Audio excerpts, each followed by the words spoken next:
Hi. Before getting into the episode, I have something so exciting to share. My debut Christian romance novel, Finding Forevermore, is launching January 23rd on Kickstarter. This is a special pre-order campaign with exclusive rewards you won't find anywhere else. If you want to get a swoony Friends to Lovers romance and maybe some extra goodies, please head over to the Kickstarter page link in the show notes and click Notify Me on launch so you can be the first to know when it goes live. I'm so grateful for your support. Now on to the episode.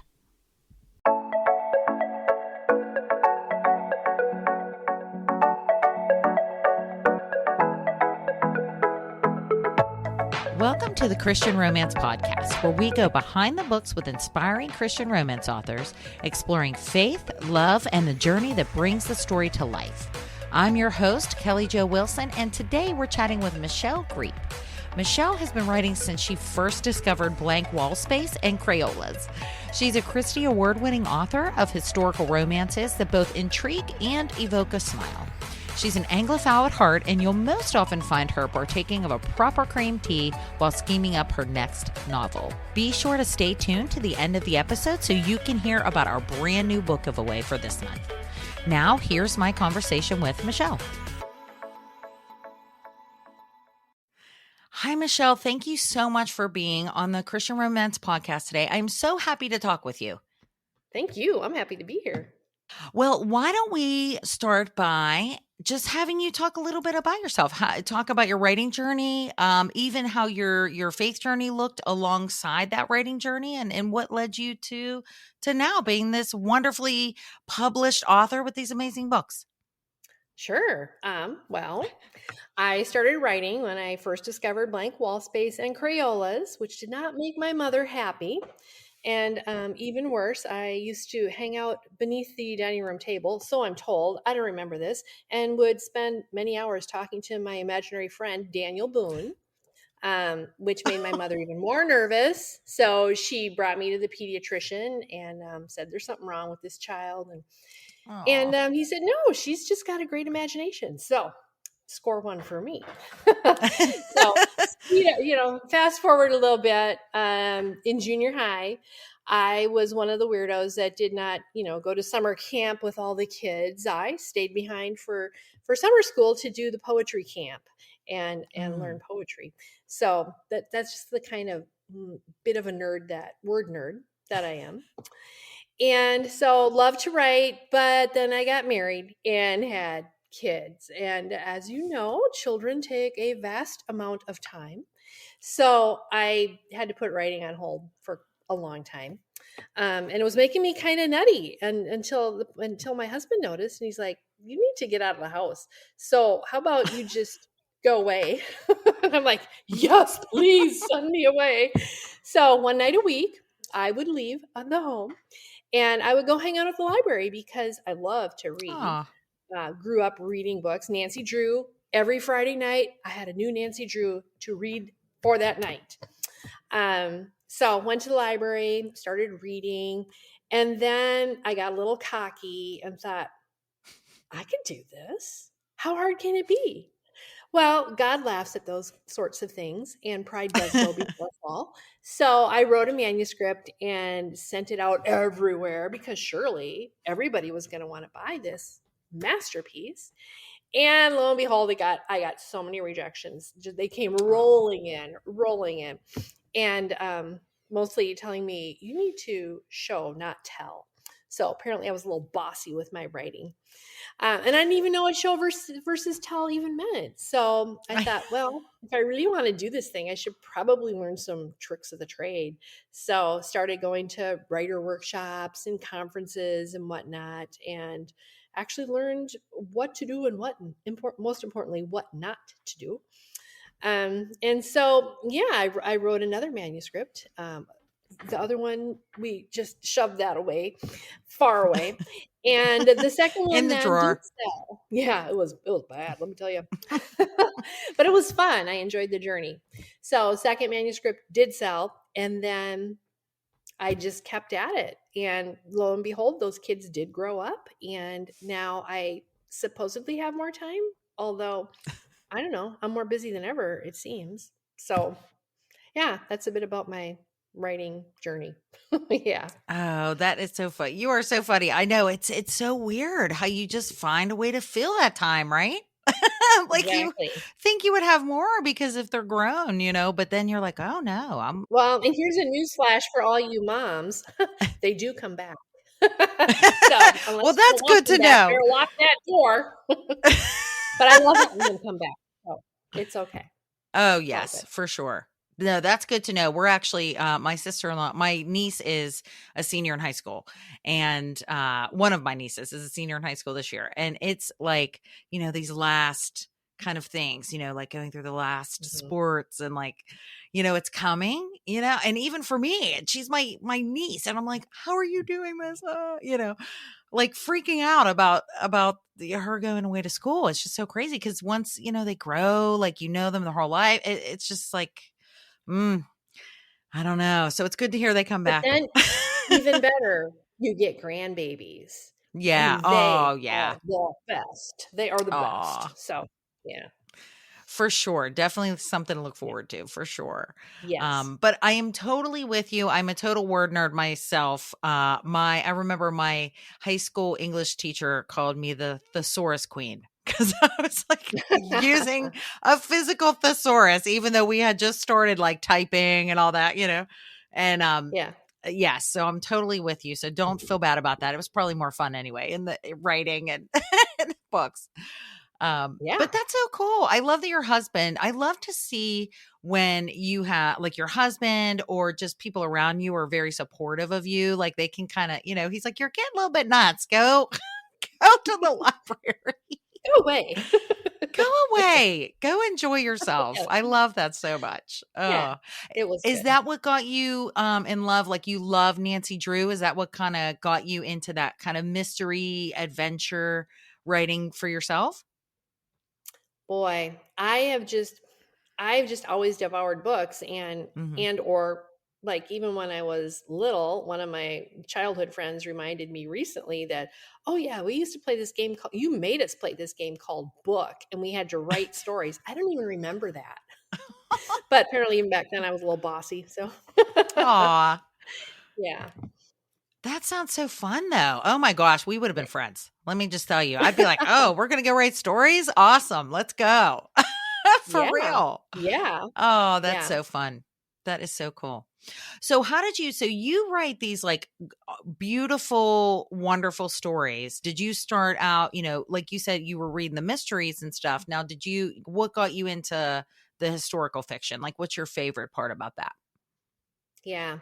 Um, well, I didn't just read mysteries, although I do have an affinity for Nancy Drew, but I have always and still do just read very widely. No genre is off limits to me. I'll read, put a book in front of me, I'll read it. So have always loved history. In fact, when I went to college, I either wanted to major in English or history. But then I found out that college is very expensive and I had no money. And so I did a 2-year degree thing for way back when dinosaurs roamed the face of the earth, and I was a typesetter. So I was still Oh, that's using cool. words, but I was using other people's words and making them look really pretty as a typesetter. So I have always loved those two things. And so I just kind of married them together and thought, well, my first book that sold was a time travel back to medieval times. Oh, So that's fun. while I love Victorian and Regency, I also love medieval. I love Victorian. I love colonial. I just love it all. I know it's so I mean getting into those different like genres, like I was just telling you before we even started recording, it's amazing because even, I personally have always liked the contemporary romance and contemporary stories, but meeting these wonderful people, these wonderful authors, I'm like, oh my gosh, this sounds like amazing. Even like the suspense, Mhm. the fast pace of it, I really like. But I never Yeah. got like super into it because I'm such a like a give me a sweetheart warming story. But let me just tell you, I'm like invested. I mean, just reading a little bit about the characters, I'm like, I have to see what happens with them. and these beautiful settings that you write in. What is that? Is it hard to do the research for all of that? Does that take you a while? Oh, that's my favorite part. I Is it? love to research. Oh my goodness, girl! If you saw my bookshelves, like I don't even have enough bookshelves because I have that many research books. But then another way, well, I guess my favorite way to research is to actually go to these places. So every time I can save up a few pennies, we go to England, and Oh, it is, let me tell you, nonstop. My husband is a trooper because I'll plan a 3-week trip to England and it is go, go, go, go, go. I have an itinerary. We are not stopping all day. You can sleep when you get home, but right now we are going to go into every crevice that we can in England. So that's probably my favorite way to research. oh, that's so amazing. So what are your like must-see spots when you Okay. go there? So I'll tell you my favorite place in the entire world. And if I could move there, I would do it in a heartbeat. Oh, And that is this middle of nowhere place that I didn't even intend to go. It's called Iron Bridge. And it's like mm, in the middle of nowhere, England. It was just a stopping point between point A and B that I wanted to get to. And we couldn't make the whole thing there. So we were going to stop in Iron Bridge and just spend the night. Well, when we go to England, I like to stay at Airbnbs and get to know the locals. So we were staying at Kevin's house, and Kevin was really excited about his little town of Iron Bridge.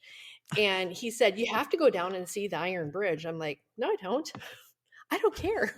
I don't care about an Iron Bridge." My husband's like, "Well, I kind of want to see it." I said, "No, we don't have, it's not in the itinerary. We don't have time. We can't go see it. I'm sorry, Kevin." So he's like, "Well, you really should, because this is the birthplace of the entire Industrial Revolution for the oh, world." I'm like, "Great. I'm not writing about that. So I need to get to this other place."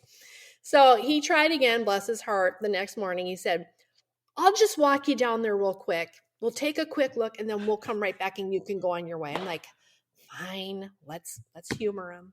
Let's go see it." So we were kind of up in this, it's really hard. Okay, it's like the Shire, okay? It's like nothing you've ever seen before. So we're kind of up on these, not cliffs, but like this, I don't know, green area. And he takes us down these little tiny trails. They're called jitties. And mm, all of a sudden you're passing a front door, like a front door built into the side of this like cliff kind of thing. Like, oh. hobbits live here or what? No, people live there. I don't know how they get their groceries. That still boggles my mind. But we went down these jitties all the way down because this is in the Severn River Valley. And so you get down to the bottom of the valley, and there is this beautiful river with this magnificent iron bridge, so Mm. ornate. Like we stayed there the whole day. Oh, And so we just totally skipped the next stop. Stayed there the whole day because there's a little museum and just, oh, it's just so pretty. So every time we go back to England, we go to Iron Bridge. So that was a really long answer for one place, but no, I you love should to go. hear the detail. No, absolutely. I love it. I love Kevin. He kept pushing, man. I know He Kevin's knew the you'd love the best. Iron Bridge. He was right. He was He so was right. right. Yeah. Yeah. Oh, But that's other cool. favorite places, I love to go farther north up to Whitby. Whitby's on the North Sea. This is where Dracula landed when Bram Stoker wrote Dracula Landing in England. That's where he landed. The Oh, the that's ruins of neat. the abbey are still there. It's very very gothic. It's a small town with little windy streets. It's very very old England. And then to this, about maybe 7 miles away, there's Robin Hood's Bay, big town for smugglers, or was. And there's this walk you can do between Robin Hood's Bay and Whitby. It takes about 4, maybe 5 hours, depending on how fast you walk, all along the cliffs. And it's just like, oh, this is so pretty. I hope I don't fall and kill myself. What, that would make a good story, wouldn't it? So it just makes you think. Yeah. Oh, yeah, that sounds gorgeous. Yeah. Absolutely. And these are so you usually try to visit the same do you visit new places or you love to visit these like similar places that you just love to go see? I like to go visit some of my favorite places like Iron Bridge or Mm. Whitby, but I always incorporate new places. And one thing I do is every time I go, I like to focus on a different author. So one time I did Charlotte Bronte, so we had to go in her, Oh, yeah. Haworth and go tromping along the moors where she would have walked. Another time was Jane Austen. Another time C.S. Lewis. So I just pick a different author every time and then try to visit those places, but then go everywhere else too. So That is so awesome. I love that you do that. How long are you guys yeah, there usually? For like a week, you said, or usually 10 3 days weeks. or? Oh, 3 weeks. I Well, was going to say, because 3 that's a weeks. lot to do in a week. Yeah, yeah. If my husband can get off work, for sure 3 weeks. Oh, that's wonderful. Yeah, That is one, because that gives you a chance to really soak it up, like to yeah. really like immerse yourself and take your Mhm, time and go see a lot of different places. I remember I had the opportunity to go to Germany when I was 19, with a mhm. friend of mine and his dad and his dad's girlfriend. And oh my gosh, it was just so nice. And we went for 10 days, and I thought that was really nice too, because it was like in Yeah. December. It was beautiful, little Christmas village. They did everything so nice, like for Christmas. It just looked like Yeah. something out of like a little village that you would see, like, Yeah. around a little train track under your Christmas tree. It was Yeah. just so nice. Yeah. But yeah, it's nice to go embrace that and everything. And oh yeah, for sure. Yeah. And when you're there, Yeah. so if you're picking a different author, is that like a little journey? You just get ideas? Like, how do the ideas for your stories come in that way? Like on that trip, or do you use that trip too to do some research for your stories? Yes and yes. I kind of do all the Yes to above. all above. I do all the above. Sometimes I'll have a specific place I need to go to because I know I'm going to use that as a scene in an upcoming story. Other Hmm. times we'll just be wandering around and I'll get a story idea. So, for instance, on that trip, I was focusing on Charlotte Bronte. We went hiking in the moors where she used to walk. Well, we had a lot to do that day, and we didn't actually get up there until it was like the sun was starting to go down. So that's a little creepy. And there's this other little quirk that my husband has, and that man can disappear faster than anybody gets, Like you turn around, he's gone. Where is he? I don't know. I should put a leash on him. So we probably shouldn't have gone there at that time, but we did because it was on the itinerary. So we went and we're walking, and I stopped to there was like this little fern like thing growing that I'd never seen. I love to garden too, so I had to investigate this cute little fern. And I'm just looking at it, and then I look up, and there's no husband anywhere. And I turn all around. I'm like, I don't really know where I'm at right now, and there's nothing Ugh. here, and it's getting dark, and this is creepy. So I'm just gonna go back to the car. So I turned around, went tromping back, and it's getting darker and darker. And of course, my imagination is running wild. I'm like, and then I stumble, I trip over a stupid rock, and I'm Oh. like, oh my God, what if that had been a body that I tripped over? I thought, oh, that's a good thought. I'm gonna put that in a book. So the house at the end of the moor came, all of that influenced me to write the house at the end of the moor. Oh, that is So so fun. yeah, Oh, I love it. It's yeah, like a little behind the scenes where you're giving us. yeah, I love it. yeah. But you know what's so funny? Your imagination, I love that the doctor was like, listen, her imagination is just great. Yep, That's all that's going yeah, on, mom. I which yep. which That was it. and then also doesn't make you feel like, it's totally validating for you. So you're just letting it run. That's Yeah, how it's so yeah. funny, because where was he? Where did he go? Who knows? He goes off on these little rabbit trails. I don't half the time. I don't know where he's at. I don't even know where he's at right now. So he's somewhere. He He's eventually comes like back. he's lurking around somewhere in the house. No, so here's the thing. We moved 3 years ago from Minneapolis. I, grew up in the hood in Minneapolis, and now we live out in the middle of nowhere in southern Missouri. Mm. So we've got 5 acres, and there's, land around there, and like half the time I don't know where he is. So I need a big dinner bell or something to get a hold of him. I don't A know. big dinner bell, a big Yeah, triangle. something. Yeah, Get one of those horns. You know how you do those? What are yeah. those called? What are those called? Uh, I forget what they're like an called. ear horn? air horn Kinda. kind of thing? Yes. Were they oh my goodness, I Yeah. was just looking these up the other day. Don't even ask me why. I just randomly was Well, that's looking. very kind. I was thinking more like a shot collar for them, but that's air horn's probably better. Get an air horn, not a shock collar. Yeah. Oh my goodness. I like that. Oh, I would have been creeped out too, especially like in that Yeah. area. Oh yeah, it's all Yeah. dark and crazy. Yeah. Mm-mm. It was creepy. Mm. But, I got a story out of the deal, so it was worth it. Yeah, for sure, for Yeah. sure. Yeah. Have you ever gone back now and looked at the your first manuscript that you put in the drawer? Have you ever like No, thought I do about not wanna look redoing at it? that bad boy. Woo! Scary. That's scary. You are so funny. You know what? I love your persistence though. I feel like, because it's very, think about like your state of mind in that time, right? You're like just Mhm. excited writing this. You're like loving, you're such a good reader. You're loving to read. And you're like, I'm going to do this. And you find out enough information to know who to send it to know how to send it, because that takes a lot of moxie, it takes a lot of drive to do that. And then getting the rejections. I mean, it really Yeah, is very hard. So I love that, it was. God pressed it on your heart to just kind of keep moving and keep going with it, I mean, Yeah. I think of now how many people that you really are reaching with your stories, it's just I love that you stuck with it because you're just so wonderful. You're a wonderful author. Well, How, it's all God. I'm gonna give him the credit for that, not me.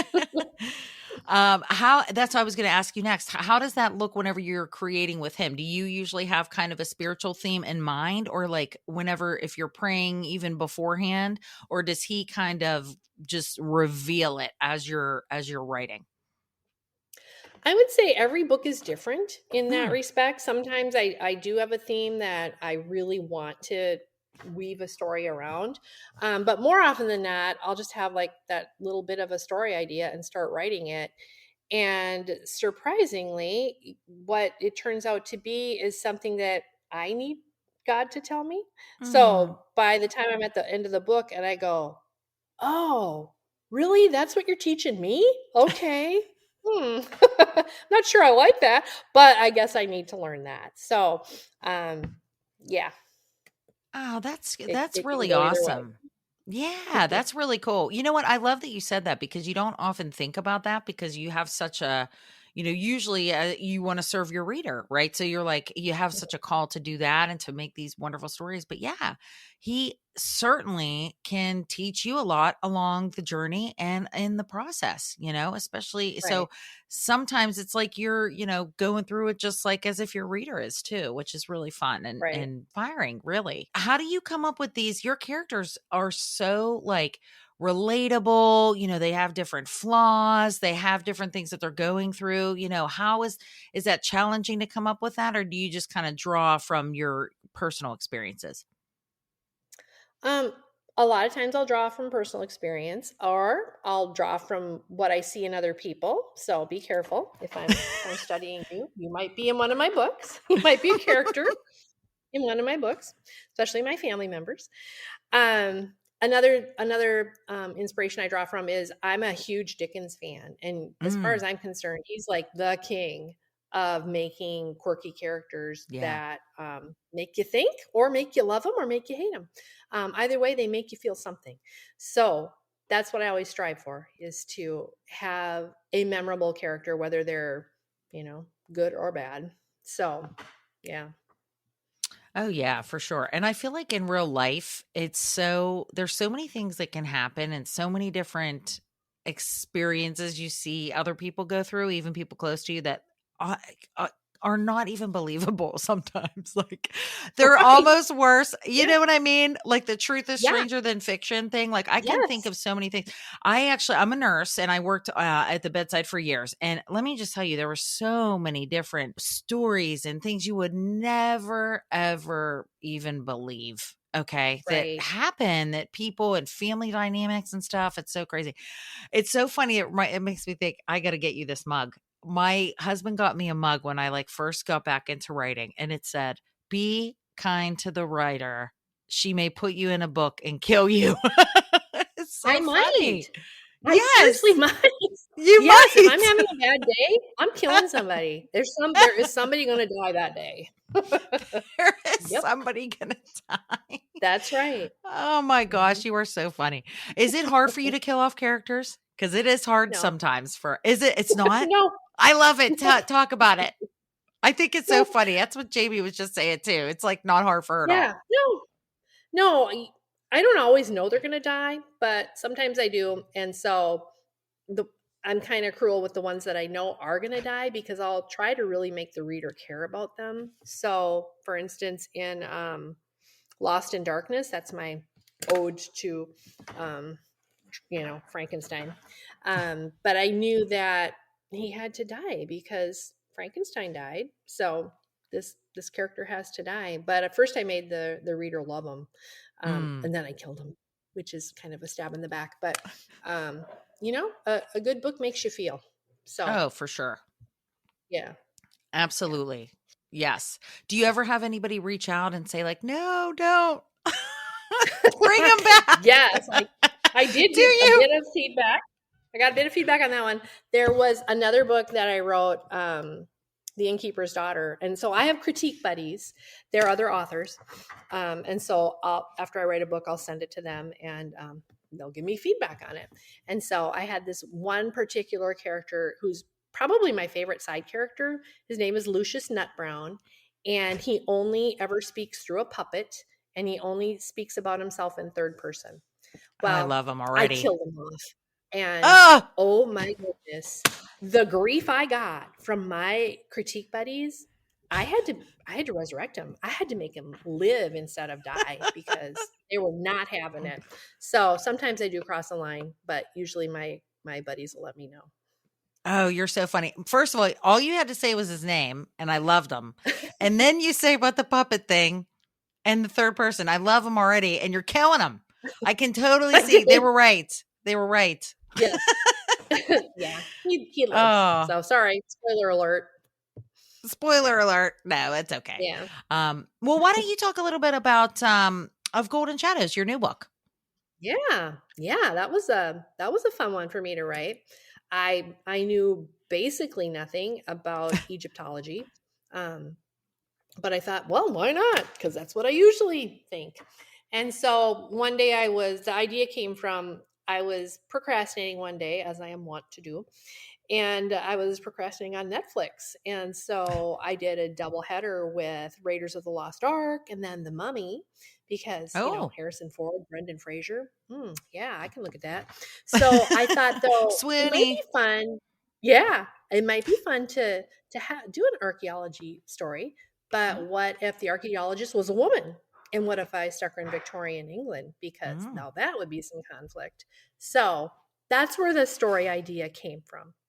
I set it in Oxford because I love Oxford, and yeah, it just kind of went from there. So yeah, that it. So the tale is about a female Egyptologist who is struggling to make a name for herself. Her father happens to be the premier professor of Egyptology, Mm. and but he's gone away, so he's off in Egypt doing a dig, so she's kind of off the leash. And one of the things she does is she is the shadow broker, meaning she will meet in the shadows with smugglers and thugs and whatnot to rescue stolen relics and antiquities, and she Mm. buys them and then gives them to the Ashmolean Museum. So that's where she came from. And of course, then who could I pair her up with? Who would be the most eligible bachelor in all of England, the wealthiest, the most handsome, and also the one who's sworn off women for the rest of his life because he was Ugh. terribly hurt by it.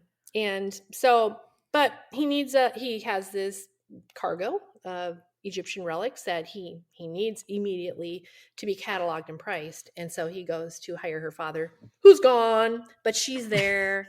So there you go. I Oh, love and it. then I talked in a cursed artifact, the cursed golden griffin of Amentuk, and mayhem ensues and love, mayhem and love. Mayhem and love. It's kind of the same thing. I'm Yeah, just kidding. really. There's always Right. mayhem around love in some way. Somebody is going to have to surrender. Somebody's going to have to give in. It's always messy at first, You are at a least, wise woman, Kelly. A Yeah, lot of wisdom coming out of your mouth. a lot of Yes. wisdom. A lot of wisdom. Yes. You can Mayhem quote is me on is You're so funny. I love this so much. I love that. So this couple, so he's like this wealthy, he's not a prince, right? He's like the wealthy like collector, has these artifacts, and of course she sounds a little bit like a bad girl a little bit. If she's going to Oh, meeting like yeah. smuggler, she has a little rough streak in her, I feel like. She's a little sassy. She's a little Yeah, she's sassy, but he sassy. likes that. Yeah, because she's not interested in him. She's just interested in making a name for herself. And of course, that attracts him Oh. even more. So, but then he comes to love her for who she is. And really, that's all she's ever wanted. Oh So, yeah. win win. Win win. Win-win. Yes. I love it Yeah. whenever they're both not looking. Like they're both like, Yeah. no, Right. like they kind of forced together and they both like don't want anything to do with Mhm. anybody, especially like whenever the guy does it. And then he's like, oh, hold on a second, Yeah. and he's Yep. like noticing her. I Yeah. love that. I love it. Yeah. Oh, it sounds awesome. It sounds awesome. Thank you. It was fun to write. Oh, I bet. Especially, with Yeah. adding like the Egyptology and then having him be from England because that's like, one of your Yeah. passions and everything. It was probably so fun. Yeah. Oh my gosh. And the cover is just gorgeous. I absolutely love it. I can take zero credit for that because I can't even draw a stick figure, but Bethany really pulled through and did a fantastic job with it. Oh yeah, for Yeah. sure. Their covers, Yeah. I mean, unbelievable. Especially like They are. from adding any of the like historical periods, like the historical, I mean, just gorgeous. I love it. Yeah. So I was going to ask you too. So whenever you are going through like your process and things like that, how do you hope your readers, once you're like finished with the book, like especially with this wonderful story, how do you hope your readers faith or just even just will be impacted by the story? Like what do you hope for them to take away? Well, I always weave biblical truth into my stories. I don't necessarily have Bible verses in them. Sometimes I do, but more often than not, I do not. I like to think of them as more like a parable.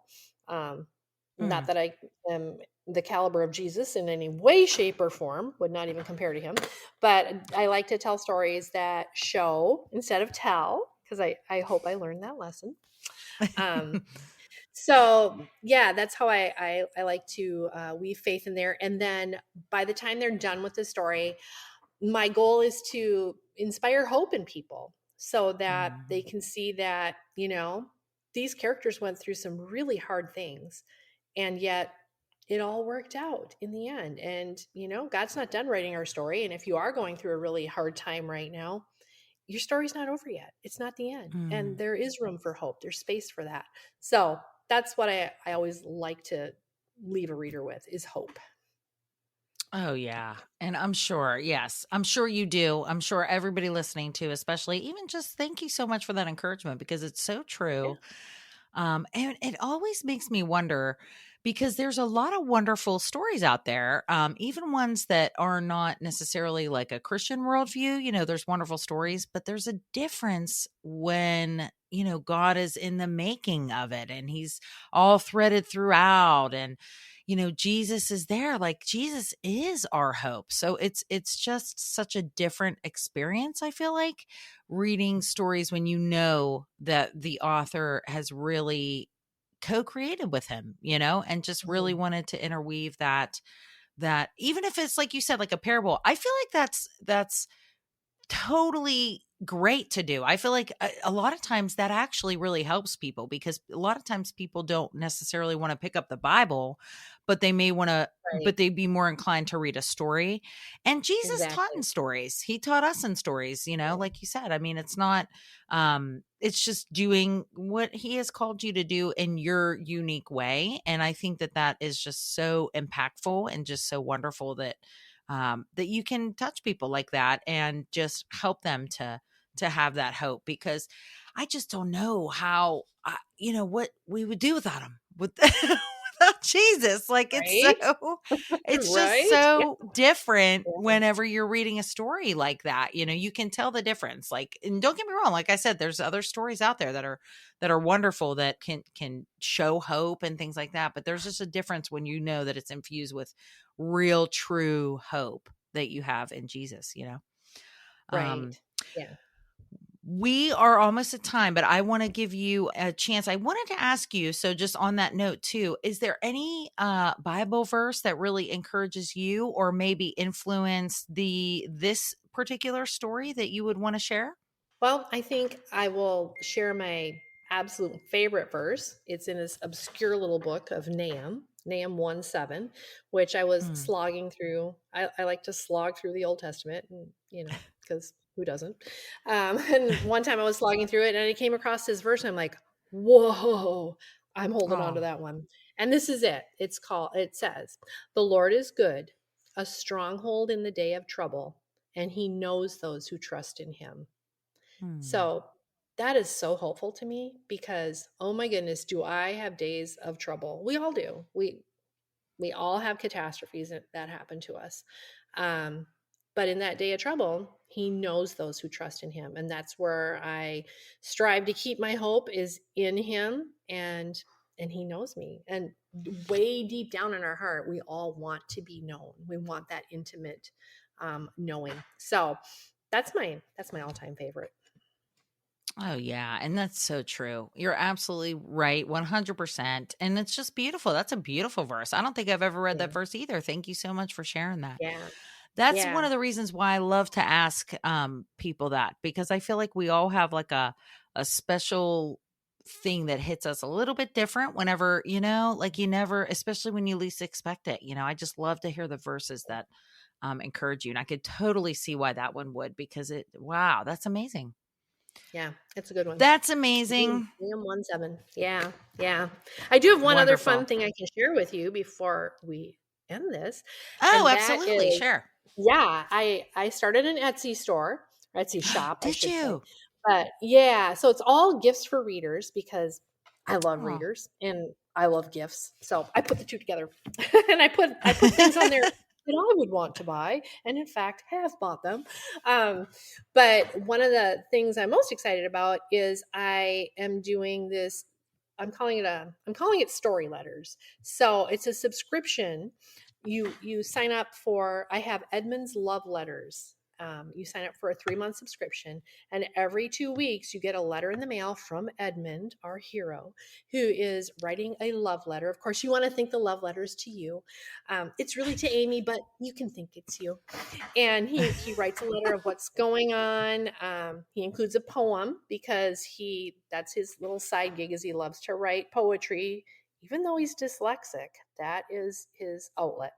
So, anyways, every 2 weeks you get a letter, you get a poem, a love poem, and over the course um, of the time of the letters, it tells a story. With a happy ending. And then inside each letter are little 4 or 5 little enclosures, like his train ticket stub, or an ivy leaf that made him think of Amy, or an invitation to a ball, or all these different little a snippet of a map, little enclosures that come along with it. So that's a fun little different kind of gift, I think. That might be fun for readers to know about because it ties into Amy and Edmund in this story. Oh my gosh, that's beautiful. I love it so much. I cannot wait. I'll put the link to your Etsy shop in the show Okay, notes that'd be for great. sure. That'd be great. Oh my goodness. And you just Yeah. make these little things up. So how many letters do you send it? You said 3. Is it series of So 3 this different one, I'm trying to remember how long Edmund's is. I think his is 3 months. So you would get 3 a months? total Okay. 2, 4, 6 letters. Because another thing I have is Christmas Advent letters, although I've only got 6 left of those, and that's where you get a whole packet of 25 letters, and then on December 1st you open the first and read it, the second, all the way up to Christmas. And again, that tells a story that has some enclosures in it. But those are almost sold out. So if you're going to get that, you better hurry up. But I'm going to do one for Valentine's Day, and I will, be putting up hopefully some other subscription services to other characters. So Yeah. Oh my gosh. I love that idea so much. I think that's so Thanks. neat. Thanks. It's been fun. Oh, It's been really I'm fun. sure. Oh, that Yeah. is so clever. How did you come up with that? Well, I ripped it off because good artists copy, but great artists steal. Ap- So I totally ripped off this idea from Oh, I don't I don't know if you've heard of what are they called? The flower letters. no, I haven't. There's already this thing out there called the flower letters. It's a letter subscription thing. I've never gotten it. I've never read it. I probably should have to like use it as research, but I like to jump the gun and just jump right in and do it, doggone it. So that's where I got the idea. So I have no idea if mine is like theirs or if it's different, but it's a thing. So there you go. Oh, that is so cool. Well, what I love though is that you incorporate like your characters into that, Yeah. because it's Yeah. one thing to get letters, just a story, which is also Right. very cool. Yeah. But whenever you're incorporating related to your book and things like Right. that, I feel like that's so interesting because a lot of times, you after you read a book, you're like, I want more. I want more. I want to Right. know what's going on. And that's just such a neat extra thing. Oh my goodness. Yeah. I love it so much. Yeah. Thank you. So cool. Absolutely. I never even would have thought of doing something like that. I also have an Etsy shop. But I would sell, like encouraging sayings on mugs and things like that. I love Etsy for that reason because that personal touch that you add in to the letters and just to the whole sequence and the subscription Yeah. is so valued. And what a neat thing to get like a physical letter that you Yeah. can read in your hands. Cause right now, Yeah. everything is on the internet and everything Right. is so like virtual. I feel like Yeah. there's such a craving now for like Yeah. physical books and physical letters, right? Don't you think? Yeah. Why don't you let our listeners / readers know where they can reach out to you and where they can get this wonderful book? Absolutely. So you can find out more about me on my website. It's michellegriep.com. You can also follow me on my Facebook author page, Michelle Griep. I've got some very active readers on there who love to interact. So I do try to post daily. I don't always, but I try. Another Facebook group I'm part of is called Inspirational Regency Readers, who I partner with authors Erica Vetch and Julie Clausen. And that's another very active group where we do post things every day and people love to interact and whatnot. So Facebook, my website. I am also active on Instagram. Love to look at some pictures. That's so fun. So I am on Instagram, and because pictures, I'm also on Pinterest. So I do a board for every one of my books. And so if you want to see what the characters look like or what the settings look like, you can pop over there and see it there. So you can also see what kind of recipes I'm using, or what kind of decorating ideas am I into lately, or all the above. So yeah, my website, Facebook, Instagram. I'm on X, but like I don't do a whole lot there.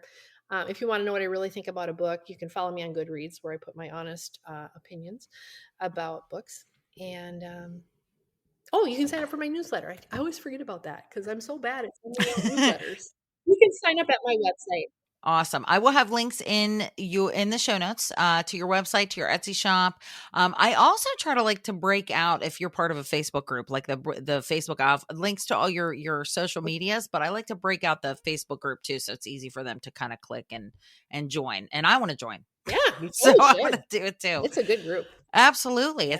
It sounds super fun. And then especially whenever you're doing things like with the Etsy letter, oh my gosh, that is just the neatest thing ever. Thank you. Just can't wait. Oh, Thanks. that is so cool. Thank you so much, Michelle. Thank you for just sharing your story and just, hanging out with me today and letting everybody know more about you and about your wonderful books and your Etsy shop and everything. Just thank you too for just doing what you do. Well, thank you for having me. It's been a delight to get to know you, and hopefully your readers will enjoy this. If you enjoyed today's episode, please hit the subscribe button right now on your favorite podcast app. That way you can stay updated on new episodes, exclusive interviews, and our latest book giveaways. Each month we host a themed book giveaway where you can win a selection of Christian romance novels and some extra goodies too. This month's theme is Cozy Christmas Romance Collections, and it's by far our biggest giveaway yet. You'll get 31 stories to snuggle up with by a crackling fire and a cup of hot cocoa. Perfect for the Christmas season, right? Whether you're listening right as this episode comes out or in the future and don't want to miss out on the giveaway, no worries. You'll find the link to the current giveaway on our website, christianromancepodcast.com. Thanks so much for listening, and until next time, keep your faith, share the love, and happy reading.